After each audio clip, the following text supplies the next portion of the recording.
Jenita Janet putuskan berhijab usai umrah. Jenita Janet memutuskan berhijab setelah pulang menjalankan ibadah umrah.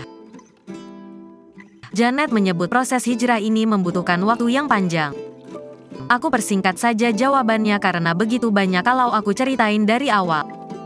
Semuanya tidak mudah, semuanya butuh proses, kata Jenita Janet ditemui di kawasan Jalan Kapten Petendean, Jakarta Selatan, Senin, tanggal 19 Juni tahun 2023. Jenita Janet menyebut masih terus belajar soal amalan-amalan yang mempermudah hidayah. Pelantun, di rejek itu pribadi mengawalinya dari salat sunat.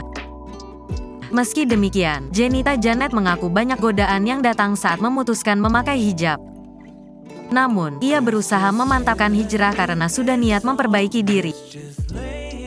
Butuh waktu juga, sampai detik ini pun aku masih belajar, yang penting niatnya aku ingin memperbaiki diri, ucap pedangdut 35 tahun ini.